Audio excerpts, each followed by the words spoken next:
Hello दोस्तों, मेरा नाम है सुमित त्यागी। मैं आपका एक बार फिर से स्वागत करता हूं हमारे YouTube channel my computer tips में। दोस्तों, आज एक बार फिर से हाजिर हूं आपके सामने एक और एक्सेल की धमाकेदार ट्रिक को लेकर, जिसके अंदर हम सीखेंगे सम इफ फॉर्मूला को। दोस्तों, सम और सम इफ दोनों अलग अलग चीजें एक्सेल के अंदर होती हैं। आइए देखते हैं इन दोनों में क्या मेजर डिफरेंस है।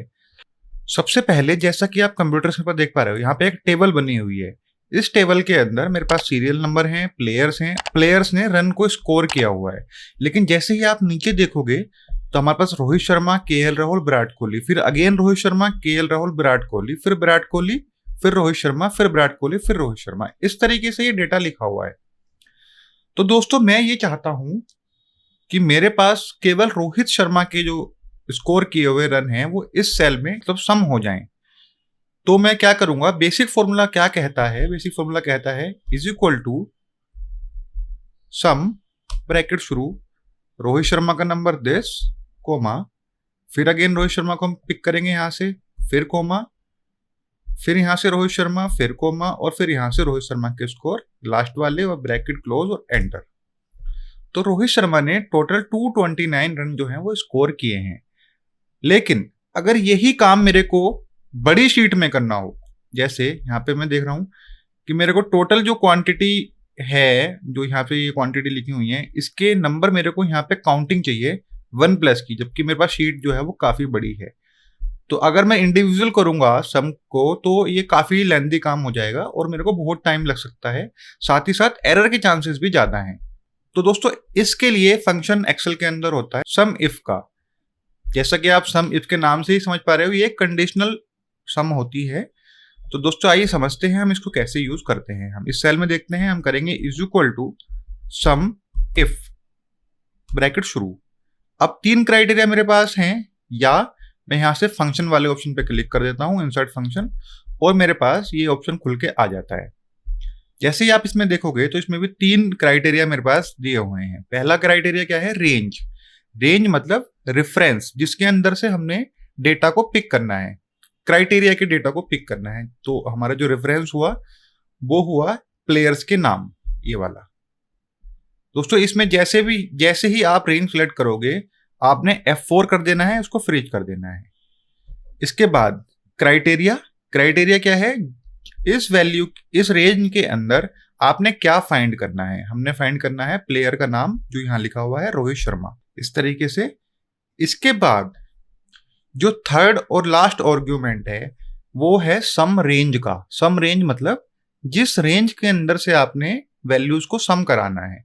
अब दोस्तों, यहाँ पे ध्यान देने वाली बात यह है कि अगर हमने इसका हेडर भी क्राइटेरिया रेंज के लिए लिया होता, तब तो हम यहाँ से इसको हेडर भी पिक करते। लेकिन हमने यहाँ से हेडर नहीं लिया है, तो हम इस रेंज को विदाउट हेडर पिक करेंगे यहाँ से। और दोस्तों, मैं आपको रिकमेंड करूंगा कि आप विदाउट हेडर ही लो, क्योंकि बहुत मैक्सिमम केसेस में क्या होता है, सम जो होता है वो काउंटिंग्स का ही होता है या नंबर्स का ही होता है। तो अगर हमारा हेडर कुछ ऐसा लिखा हुआ है जो नंबर फॉर्मेट में है, तो एक्सेल क्या करेगा, उसको भी काउंट करके आपको दिखा देगा। तो मैं आपको रिकमेंड यही करूंगा कि आप विदाउट हेडर ही डेटा को पिक करें। तो दोस्तों, हमने यहां से देखिए, आप देख भी पा रहे हो, रेंज जो है हमारी B4 से B13 तक है, और जो सम रेंज है वो C4 से C13 तक है।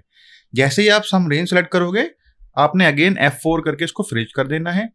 अब आप देख रहे हो तो यहां से इसने इज इक्वल टू करके आपको दिखा भी दिया है, फॉर्मूला रिजल्ट इज 229। जैसे ही आप ओके करोगे, आपके पास सामने रिजल्ट आ जाएगा, दिस इज द 229। तो आप देखोगे तो हमारे पास जो क्राइटेरिया बन के आया वो सेम आया, मतलब ठीक है। बट अगर मैं यहाँ पे प्लेयर का नाम चेंज करना चाहता हूं, मैं चाहता हूं कि अब मेरे को रोहित शर्मा का तो पता लग गया है, मैं केएल राहुल के भी देखना चाहता हूं।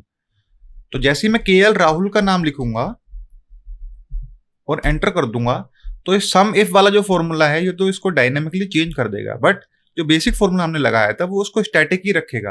क्यों रखेगा? क्योंकि हमने उसको मैनुअली पिक किया था। तो ये एक मेजर डिफरेंस है सम और सम इफ का।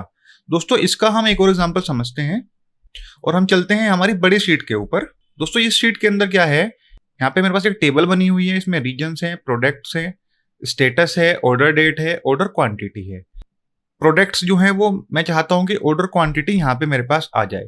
तो शीट काफी बड़ी है, इसके लिए हम सम को यूज नहीं करेंगे और यहाँ से हम सम इफ को यूज करेंगे। तो आइए शुरू करते हैं। Is equal to sum if bracket शुरू। अगेन 3 क्राइटेरिया मेरे पास है। अब मैं यहाँ से एफ एन फंक्शन, अब मैं इंसर्ट फंक्शन को यहाँ से एक्टिवेट कर लेता हूँ। ये देखिए, पहला मेरे पास क्या आर्गुमेंट है दोस्तों, पहला आर्गुमेंट है रेंज का। रेंज जिस प्रोडक्ट के, जो प्रोडक्ट की रेंज है, मतलब जिसके अंदर से मेरे को क्राइटेरिया फाइंड करना है। तो ये प्रोडक्ट वाली रेंज हो गई। मैं शिफ्ट एंड और डाउन एरो प्रेस कर दूंगा तो मेरे पास पूरी टेबल सेलेक्ट हो जाएगी।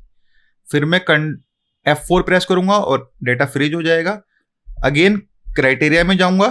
क्राइटेरिया में जैसे ही जाऊंगा, इसके बाद क्राइटेरिया कौन सा है मेरे पास, ये 1+ मतलब प्रोडक्ट। यहां से मैं इसको पिक कर लूंगा। Again some range. अब दोस्तों सम रेंज आपको पता है, सम रेंज वो होगी जिसके अंदर से हमने क्वांटिटी को सम कराना है। तो यहां से ऑर्डर डेट भी नहीं हो सकती, ना से स्टेटस भी नहीं हो सकती, ये क्वांटिटी वाली ही होगी। तो हम सबसे पहले वाले सेल पे जाएंगे, शिफ्ट एंड और डाउन एरो प्रेस कर देंगे तो हमारे पास सबसे नीचे पहुंच जाएंगे। इसके बाद अगेन F4। अब आप देख पा रहे हो दोस्तों, यहां से जो हमने रेंज ली है वो C3 से लेके C5101 तक है, और सम जो रेंज है वो F3 से लेके F5101 तक है। मतलब ये डेटा हमारे पास ठीक है। और यहाँ पे इसने आपको इज इक्वल टू मतलब सम करके भी दिखा दिया है। Formula result is this. जैसे हम इसको ओके करेंगे हमारे पास यहाँ से फॉर्मूला रिजल्ट आ जाएगा। अब दोस्तों मजे की बात यह है कि जैसे ही मैं इसको ड्रैग एंड ड्रॉप करूंगा, ये देखिए, तो ये सारे डेटा को एक सिंगल क्लिक में इसने ऑर्डर क्वांटिटी अलग अलग वैल्यू की करके दिखा दी आपके सामने। लेकिन दोस्तों इस फॉर्मूला का एक ड्रॉबैक है, वो ये है कि जैसे ही आप प्रोडक्ट का नाम जो है वो गलती से आपने कुछ और टाइप कर दिया, जैसे ये वीवो की जगह मैं ओ हटा देता हूं और एंटर कर देता हूं, तो ये इस वैल्यू को नहीं लेगा।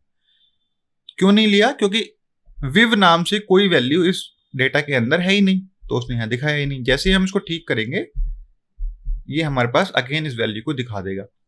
दोस्तों आप चाहो तो यहाँ पे ड्रॉप डाउन मेन्यूज को भी क्रिएट कर सकते हो। ड्रॉप डाउन मेन्यू के ऊपर मैंने पूरी वीडियोस बनाई हुई है, आप चाहो तो चैनल पे जाके चेक कर सकते हो। दोस्तों आप मेरे को कमेंट करके जरूर बताना कि आपको ये ट्रिक कैसी लगी। तो दोस्तों आज हम बात करते हैं एक्सेल के ऐसे फंक्शन की जो आपका काम मिनटों में कर देगा और आपको काम करने में मजा आएगा इनटू डबल। जी हाँ, हम बात कर रहे हैं एक्सेल के पावरफुल फॉर्मूला लेट फंक्शन की। दोस्तों अगर आपको ये वीडियो अच्छी लगे तो मुझे कमेंट करके जरूर बताना। तो चलते हैं सीधे कंप्यूटर स्क्रीन के ऊपर। दोस्तों लेट फंक्शन बहुत ही इंपॉर्टेंट फंक्शन है एक्सेल के अंदर। अगर आप एक्सेल के यूजर हैं और आपको लेट फंक्शन अभी तक नहीं आता है तो ये वीडियो आप ही के लिए है। इसको वीडियो को अंत तक जरूर देखिएगा। तो चलिए शुरू करते हैं। लेट फंक्शन के बारे में आपको बता दूं दोस्तों, लेट फंक्शन के अंदर हम एरे डिफाइन कर सकते हैं। कैसे करते हैं देखते हैं हम। इसको सिंटेक्स क्या होता है, हम शुरू करते हैं इज इक्वल टू लेट से, लेट ब्रैकेट शुरू। अब ये क्या पूछ रहा है हमसे, नेम वन, मतलब नेम वन मतलब कोई भी एरे हमने डिफाइन करना है, कोई भी एरे का नाम लिखना है। जैसे अभी हम लिख लेते हैं फॉर एग्जांपल ए एक एरे का नाम हो गया, कोमा नेम वैल्यू। इस ए क्या डिफाइन करता है, इसकी क्या वैल्यू है वो हमने इसको डिफाइन करनी है। जैसे फॉर एग्जांपल ए की 20 वैल्यू है या 10 वैल्यू है या 20 वैल्यू है, फिर कोमा। अब हमने क्या करना है, अब हमने ए एरे दे दिया और हमने ए को 2 बार काउंट करना है, मतलब ए प्लस ए ब्रैकेट क्लोज। तो अब ये आपके हिसाब से क्या आंसर आना चाहिए, 40। ये देखिए इसने 40 कर दिया। तो बेसिकली हुआ क्या कि आपने 20 और 20 इस तरीके से हमें जोड़ना हो तो कैसे वो करते हैं हम, is equal to sum bracket शुरू और this value comma this value bracket close और एंटर। तब भी 40 आया, बट हमने यहाँ क्या करा, 20 को एज ए एरे डिफाइन किया और 20 का एक एरे बना लिया ए के नाम से और ए प्लस ए को प्लस कर दिया लेट फंक्शन के थ्रू। तो ये तो एक बेसिक चीज हो गई इसकी, जिस तरीके से हम इसको लेट फंक्शन को यहाँ से लगा सकते हैं। ये बहुत ही बेसिक तरीका है। इसमें हम और भी तरीके से कर सकते हैं। जैसे हम शुरू करते हैं is equal to let bracket शुरू, फिर हम ए वेरिएबल लेते हैं, कोमा ए को हम डिफाइन करते हैं 10, फिर हम बी वेरिएबल लेते हैं, बी को डिफाइन करते हैं 20। ठीक है, अब हम क्या करते हैं, अब हम ए प्लस बी करते हैं। तो हमारा क्या आंसर आना चाहिए, 30 दिखा दिया। अब अगर मैं इसको a माइनस बी करता हूं तो ये क्या करेगा, -10 दे देगा। अब मैं a डिवाइड b करता हूं तब ये इसका आंसर दे देगा 0.5। a मल्टीप्लाई बाई बी करता हूं, तभी इसका आंसर 200 रहेगा। मतलब हमने ए और वी को वेरिएबल बनाया और उसको आपस में हम मल्टीप्लाइड कर रहे हैं। ये तो इसकी बेसिक चीजें हो गई। अब और थोड़ा सा आगे बढ़ते हैं, दूसरा एग्जांपल लेते हैं। Example number 2। अब जैसे हमारे पास ये कोल्ड ड्रिंक्स की सेल्स है, मंथली सेल हमारे पास जनवरी, फरवरी, मार्च, अप्रैल, मई और जून। इसकी सेल अमाउंट कितने रुपए की है? मंथली वाइज हमने ये डिटेल यहाँ पे बनाई हुई है। अब हम ये चाहते हैं कि इसका जो एवरेज है, मतलब एवरेज मंथली सेल हमारे पास कितनी हुई है आफ्टर 6 मंथ, वो हमें कैलकुलेट करना है। तो उसके लिए हम क्या करते हैं, उसके लिए दो तरीके से मैं आपको दोनों तरीके से बताऊंगा। सबसे पहले हम क्या करेंगे, सबसे पहले हम इस पूरी सेल जितनी भी 6 मंथ की हुई है उसको टोटल करेंगे, और जैसे हमने करा is equal to sum bracket शुरू, पूरी दिस वैल्यू, पूरी रेंज, ब्रैकेट क्लोज और एंटर। मतलब 21,000 रुपए की हमारी टोटल सेल हुई है। कितने मंथ की हुई है उसको भी हम निकालेंगे। तो ये कैसे करेंगे, is equal to count, bracket शुरू, और ये वाली वैल्यू क्योंकि ये 6 महीने की सेल है, ब्रैकेट क्लोज और एंटर। तो ये 6 महीने की 21,000 रुपए टोटल सेल हुई है।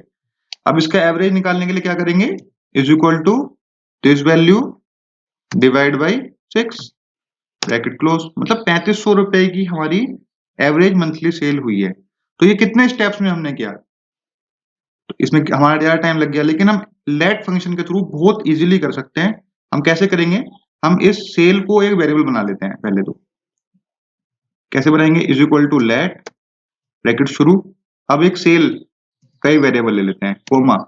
सेल वेरिएबल क्या है, सम ऑफ ये टोटल रेंज। ये हमारे पास सेल बन गई, फिर कोमा। अब हम क्या करेंगे, अब हम काउंट को भी एक वेरिएबल बना लेते हैं। कैसे बनाएंगे, is equal to count, bracket शुरू, इज इक्वल टू काउंट, फिर कोमा, फिर फॉर्मूला काउंट, ब्रैकेट शुरू, this value complete, bracket close, comma. अब हमने क्या करना है, just cell divided by count. हमने क्या करा, ब्रैकेट क्लोज किया और यहां से इसको हमने एंटर कर दिया। जैसे ही एंटर किया तो ये भी इसने 3500 रुपए की सेल दिखाई, एवरेज मंथली सेल। लेकिन इस फॉर्मूले को अगर जो आप एडिट करके देखते हो तो इसमें आपको समझ में नहीं आ रहा कि ये बेसिकली हो क्या रहा है। लेकिन इस फॉर्मूले को आपने एडिट करके देखा तो इसमें आपको समझ में आया कि हमने पहले सेल को सम किया, फिर हमने काउंट की, और फिर उसको हमने सेल को डिवाइड किया काउंट से। तो ये कंप्लीट आपको फॉर्मूला समझ में आया कि हाँ भी इस तरीके से चीजें चल रही थी। तो लेट का ये भी एक एडवांटेज है कि आपको ये समझने की जरूरत नहीं है कि हमने किस तरीके से फॉर्मूले को अप्लाई किया था। लेट आप function wise, array wise easily कर सकते हो। एक और एग्जांपल के थ्रू इसको समझते हैं। ये अगेन वही पिछली वाली सीट है, लेकिन इसमें हमने एक कंडीशन और बढ़ा दी है कि अगर हमारी टोटल सेल 15,000 रुपए से ज्यादा है तो टैक्स कैलकुलेट हो 18%, अदरवाइज 10% हो। तो इसके लिए हम कैसे करेंगे, इसके लिए हमारे पास दो तरीके होते हैं। जो आज तक हम करते आए थे वो था कि हम इफ फंक्शन के थ्रू कर रहे थे इसको, लेकिन अभी हम इफ और लेट दोनों फंक्शन से करके देखते हैं इसको हम कैसे कर सकते हैं। तो हम क्या करेंगे, पहले हम फंक्शन लगाएंगे इज इक्वल टू इफ का, ब्रैकेट शुरू, फिर टोटल सम दिस वैल्यू।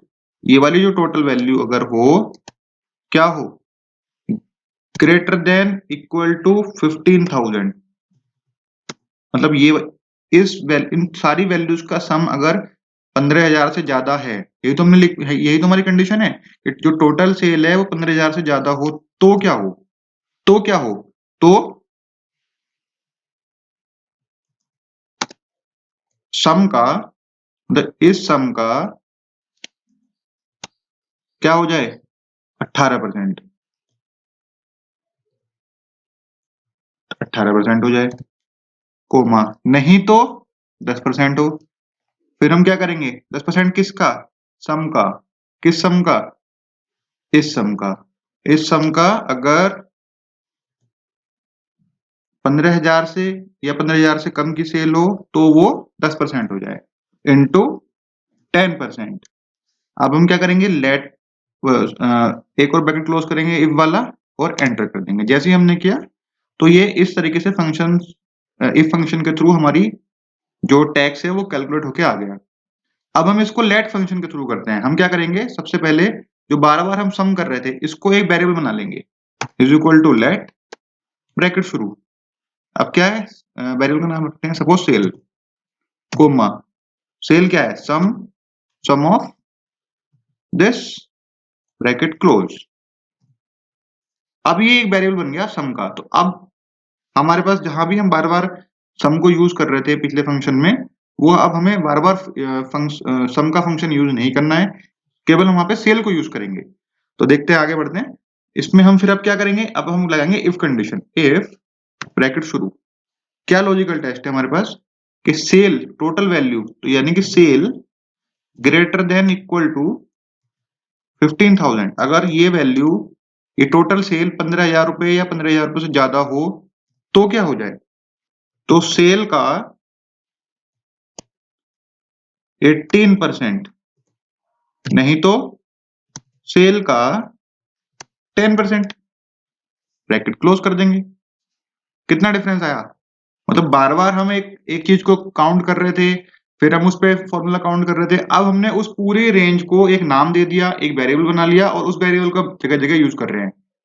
तो ये हमारे टाइम की बचत भी हो रही है, एक्सेल की कैलकुलेशन में भी प्रॉब्लम नहीं हो सकती है, आपकी कोई एरर के चांसेस भी नहीं है, क्योंकि हम बार बार मान लो रेंज सेलेक्ट करते हैं, अभी तो छोटा डेटा है, डेटा बढ़ जाए तो फिर हमारे पास रेंज सेलेक्ट करने में भी प्रॉब्लम आती है।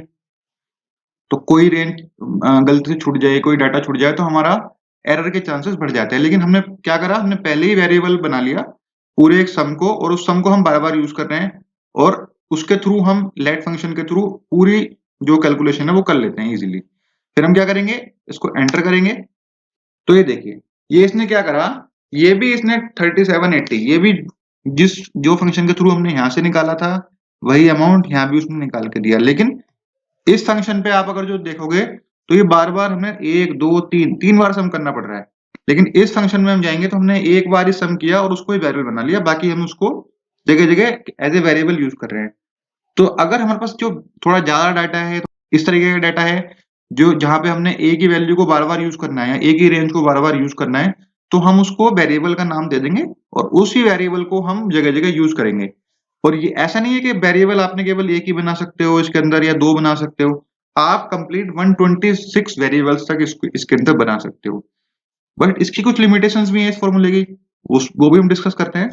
इसकी जो लिमिटेशन है, नंबर 1 लिमिटेशन ये है कि जो आपने वेरिएबल बनाया हुआ है वो आप इसी सेल के अंदर यूज कर सकते हो, इसके अलावा किसी और सेल के अंदर यूज नहीं कर सकते हो। जैसे अब मैं बोलूंगा ये वाला जो सेल वाला वेरिएबल हमने बनाया है वो मेरे को G2 सेल के अंदर भी यूज करना है, तो वो नहीं होगा। सबसे बड़ी लिमिटेशन इसकी यही है। दूसरी लिमिटेशन इसकी क्या है कि ये MS Office 365 के अंदर यूज होता है, उसके ब्लो जो भी वर्जन है उसमें किसी में भी ये यूज नहीं होगा। तो अगर आप MS Office 365 के यूजर नहीं है और आप ये चाहते हो कि MS Office 365 में अपने सिस्टम पे कैसे यूज कर सकता हूँ बिना डाउनलोड किए, बिना इंस्टॉल किए और बिना परचेज किए, तो उसके लिए मैंने वीडियो बनाई हुई है, वो डिस्क्रिप्शन बॉक्स में मैंने दी हुई है, आप वहां से जाके भी चेक कर सकते हो। तो आज हम बात करते हैं वी लुकअप और एच लुकअप के मेजर डिफरेंसेस की, और वी लुकअप या एच लुकअप को हमें किस किस कंडीशन में यूज करना चाहिए। दोस्तों, वी लुकअप और एच लुकअप दोनों ही एक्सेल के बहुत ही कॉमन टॉपिक हैं। अगर आप एक्सेल के यूजर हो या फिर आपने भी किसी एक्सेल की जॉब्स के रिलेटेड कोई इंटरव्यू दिया है तो आपको जरूर पता होगा कि इंटरव्यूअर हमेशा वी लुकअप या एच लुकअप के बारे में जरूर पूछता है। तो दोस्तों, इस वीडियो में हम सीखेंगे हमें वी लुकअप या एच लुकअप किस कंडीशन में लगाना चाहिए और उसको हम कैसे अप्लाई कर सकते हैं। दोस्तों, इससे पहले मैं आपको बता देता हूँ वी लुकअप और एच लुकअप दोनों में बहुत मेजर डिफरेंस कुछ भी नहीं है। बस वी लुकअप हम वर्टिकली चीजों पे लगाते हैं और एच लुकअप हम हॉरिजॉन्टली चीजों पे लगाते हैं। जैसा कि आप देख पा रहे हो, हमारे पास एफ नंबर जो रो है उसके अंदर हमने वर्सेस लिखा हुआ है, मतलब उससे पहले का जो डेटा है वो हम वी लुकअप के लिए यूज करेंगे और उससे आगे का जो डेटा है वो हम एच लुकअप के लिए यूज करेंगे। तो इसमें जो डेटा लिखा हुआ है, इससे पहले आप देखो तो हमने एक क्वेरीज डाली हुई है सर्कल और साउथ, मतलब जो सर्कल है ये ORTNCHR, ये बेसिकली सर्कल डमी डेटा है, बट अभी के लिए हम इसको मान लेते हैं, मतलब OR मतलब ये। इसका साउथ का क्या डेटा है, ये डाटा यहाँ 47 आना चाहिए। तो हम यहाँ वी लुकअप इसलिए लगाएंगे क्योंकि जो हम लुकअप कर रहे हैं, जो हम देख रहे हैं, वो डेटा मतलब वो सर्कल सारे वर्टिकली लिखे हुए हैं, ये इस फॉर्मेट पे हमारे पास लिखे हुए हैं।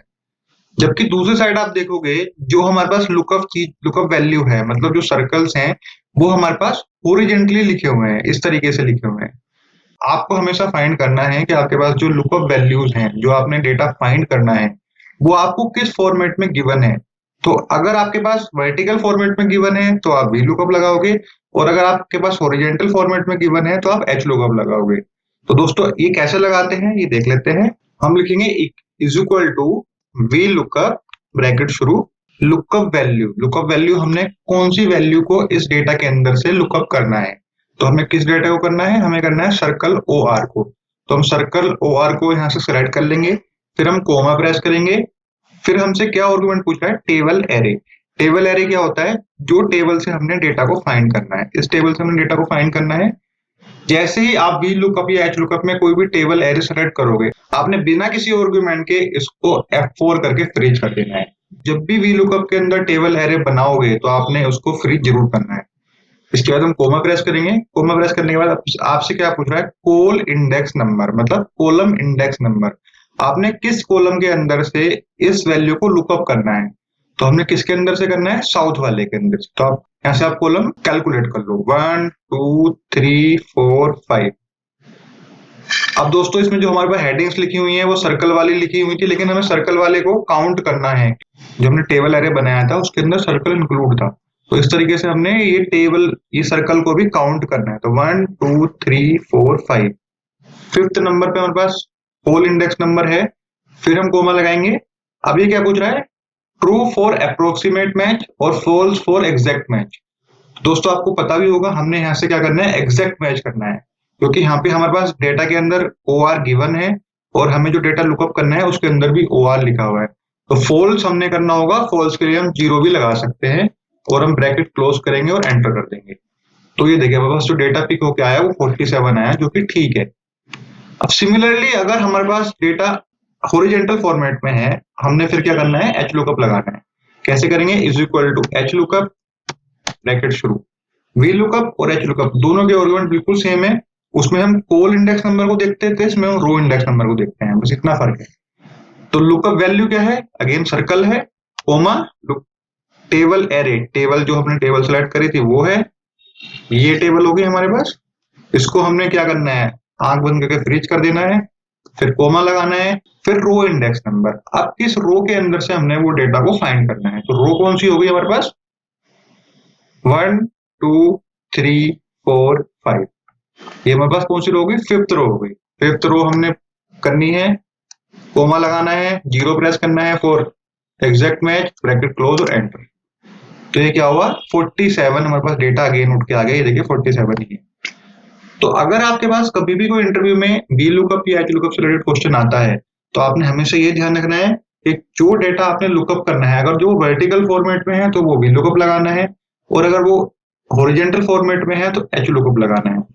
दूसरी जो मेन इसमें ध्यान देने वाली बात है वो ये है कि जो भी आपने टेबल एरे सिलेक्ट करना है, अगर आपने शुरू से मतलब हेडर से सिलेक्ट किया है तो हेडर को भी आपने कोल इंडेक्स नंबर या रो इंडेक्स नंबर के लिए काउंट करना होगा, और साथ ही साथ उसको जो टेबल आपने टेबल एरे बनाया है उसको फ्री जरूर कर दें। तो दोस्तों इस वीडियो में बस इतना ही। दोस्तों अगर आपको वीडियो अच्छी लगी तो वीडियो को लाइक करें, चैनल को सब्सक्राइब करें और बेल आइकन को प्रेस करना बिल्कुल ना भूलें, ताकि मेरी वीडियो की लेटेस्ट अपडेट आप तक सबसे पहले पहुंच पाए। Thank you, thanks for watching.